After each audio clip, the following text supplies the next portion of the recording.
حافظ حسین صاحب، آپ اسی جماعت کے ساتھ آپ سیٹ ایڈجسٹمنٹ کرنے جا رہے ہیں کے پی میں، آپ لوگوں کی ملاقاتیں بھی ہوئی ہیں کہ جس جماعت پر پاکستان پیپلز پارٹی اس وقت الزام لگا رہی ہے کہ انہیں اس وقت ان کے لیے راہ ہموار کی جا رہی ہے، آپ لوگ کا بھی یہ خیال ہے اسی لیے آپ لوگ سیٹ ایڈجسٹمنٹ کرنے جا رہے ہیں اور پہلے یہ نمبر گیم پورا کرنا چاہتے ہیں الیکشن سے پہلے؟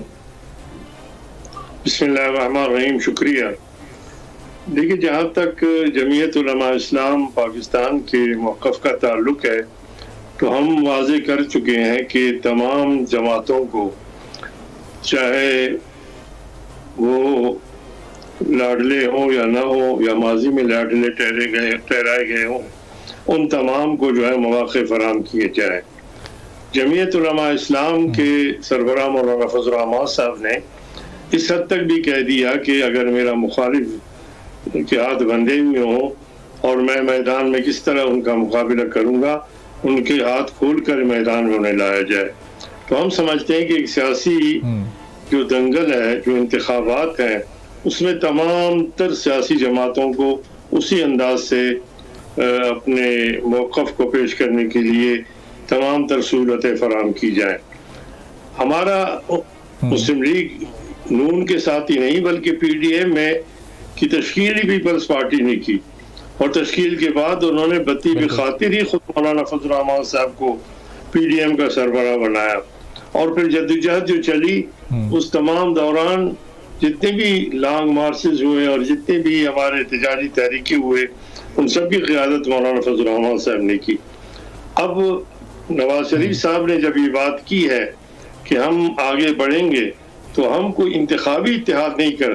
سکتے، بلکہ ہم چاہتے ہیں کہ ہر علاقے میں جہاں پر ضرورت ہو،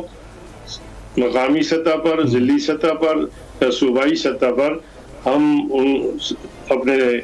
کارکنوں کو اور امیدواروں کو اور صوبائی تنظیموں کو، ضلعی تنظیموں کو اختیار دیں گے کہ وہ اپنے طور پر سیٹ ایڈجسٹمنٹ کے حوالے سے اپنی بات چیت کا آغاز کر سکتے۔ تو حافظ صاحب، یہ کے پی میں آپ کی اسٹریٹجی یہ ہے کہ نون لیگ کے ساتھ سیٹ ایڈجسٹمنٹ کا آغاز کیا جائے، بات چیت شروع کی جائے، اور بلوچستان میں آپ یہی سیٹ ایڈجسٹمنٹ پاکستان پیپلز پارٹی کے ساتھ کرنا چاہ رہے ہیں، دونوں جماعتوں کو ساتھ لے کر چلنا چاہ رہے ہیں؟ مخالف کون ہے پھر آپ کا؟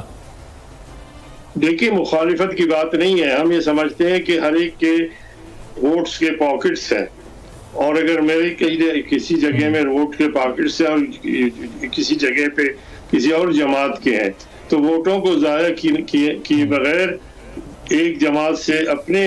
پاکٹس میں حمایت حاصل کی جائے، اور جہاں پر آپ کے ووٹ کم ہے اور ان کی پاکٹ زیادہ ہے ان کی حمایت کی جائے۔ جمعیت علماء اسلام بنیادی طور پر اپنے منشور میں یہ بات پہلے ہی کہہ چکی ہے کہ ہم متناسب نمائندگی کی بنیاد پر انتخابات کے حامی ہیں، لیکن یہاں پاکستان میں تو متناسب نمائندگی نہیں ہے بلکہ مناسب نمائندگی